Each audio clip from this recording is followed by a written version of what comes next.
Добрый вечер. Добрый вечер, и в эфире информационно-паралитическая программа «Нам Крыш Ньюс». И в студии Константин Попудренко. После запрета Меджлиса на территории России так называемый глава Крыма Сергей Аксенов предложил так называемому прокурору Наталье Поклонской запретить еще 3 организации. Организацию свадеб, организацию корпоративов и организацию детских праздников. Я же атаман идейный. И все мои ребята, как один, стоят за свободную личность. Значит, будут грабить. Наверное, вы заметили, что мы из программы в программу говорим так называемый прокурор и так называемый глава Крыма. Это потому, что мы очень вежливые. А в народе они еще не так людьми называемые. Блядь, ебаница его. Да ладно, хуй с ним. Пошло все в пи***, сколько можно, блин.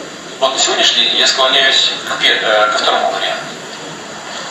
И я думаю, что это понятно. А вообще они со своими запретами непоследовательны. К примеру, запретили в России мат, а дороги оставили прежними. Ну как теперь ездить, непонятно.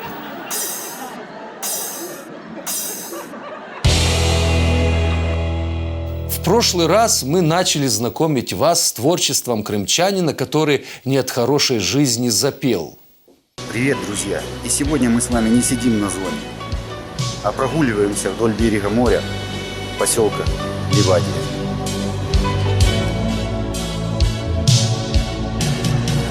Мы уже обсудили сигареты «Русская весна» и пришли к выводу, что русская весна вредит вашему здоровью. Русская весна вызывает преждевременное старение кожи. Русская весна убивает. Русская весна вызывает импотенцию. Русская весна вызывает зависимость. Не начинайте русскую весну. Продолжаем знакомство с творчеством смелого крымчанина.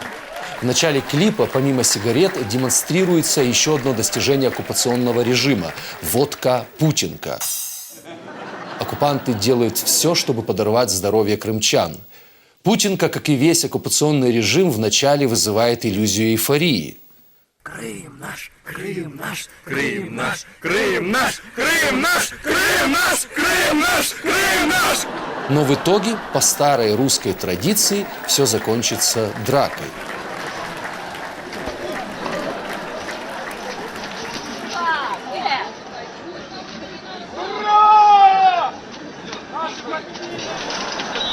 Мы уже не говорим, что каждое утро от этого режима тошнит.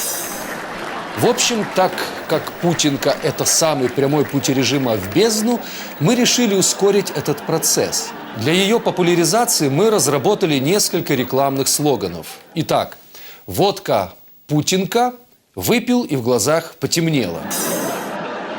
Водка «Путинка», допейся до зеленых человечков. Я не удивлюсь, если скоро в продаже появится водка для детей «Лилипутинка». Через неделю мы обязательно вернемся к этой песне и к этому клипу. А может снова все начать, российским флагом помахать, как эйфорию нам вернуть, о, как мне быть?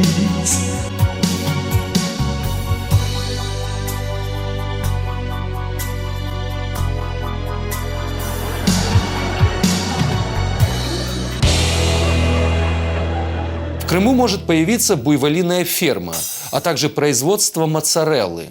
Зарубежные бизнесмены готовы вложить в проект порядка 300 миллионов евро. А могут и не вложить. На вопрос корреспондента, зачем на производство итальянской моцареллы нужно 300 миллионов евро, организатор проекта ответил. Да, то есть, зачем? Сейчас... Зачем? Потому что его не будет, вашего итальянского сыра. В Крыму заложат новый малый ракетный корабль для ВМФ России. Видимо, в России дела совсем плохи, если начали закладывать не только заворотник, но и малые ракетные корабли. Учителя и воспитатели Севастополя в 2016 году стали получать еще меньше. В связи с этим севастопольские учителя хотят вернуть в русский язык букву «ять», чтобы так называемые власти Крыма прочувствовали на себе великий и могучий русский язык.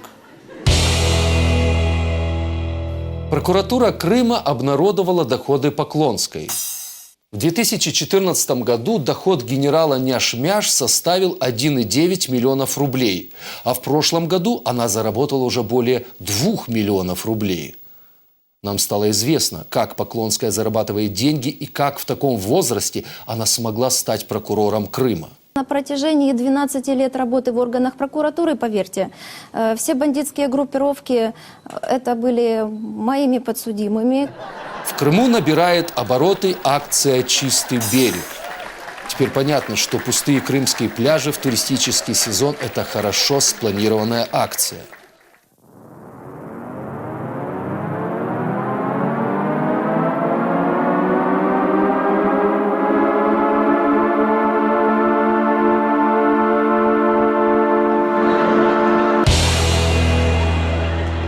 К 9 мая Аксенову, находящемуся в звании Гоблина, будет присвоено внеочередное звание «Орк».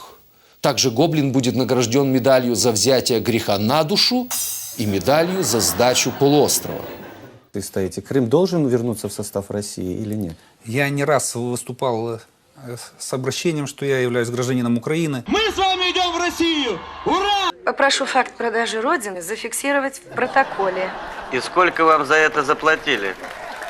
В конвертируемой валюте или в рублях? Как видим, Гоблин Валерьевич – человек слова и дела. Слово есть.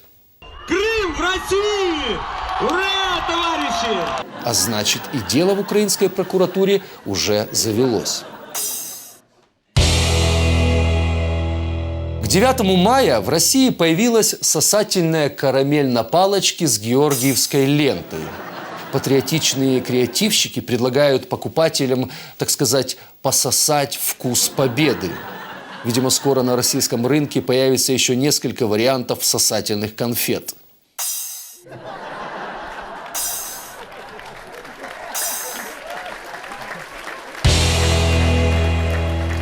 Как сообщает российское средство массовой дезинформации РИА Крым, впервые за историю празднования Хыдырлеза в Крыму он собрал свыше 50 тысяч человек. Как вы понимаете, только слепой не увидит, что эта цифра, мягко говоря, завышенная. Чем хотите пока заняться, состоятельные кроты?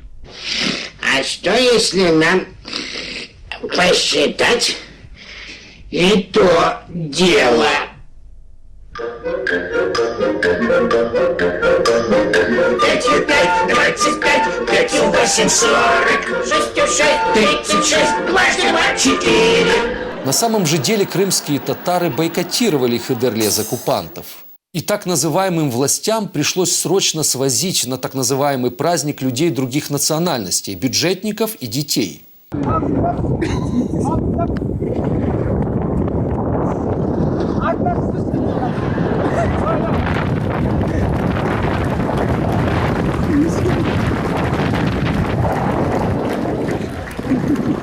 В итоге с горем пополам согнали пару тысяч человек.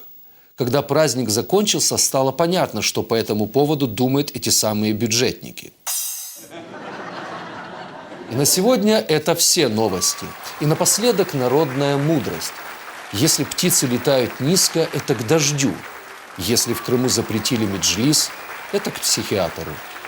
С вами была інформаційно-паралітична програма «Нам Криш Ньюс». І пам'ятаємо, Крим – це Україна і крапка. Да пребудет с вами сила Меджлиса.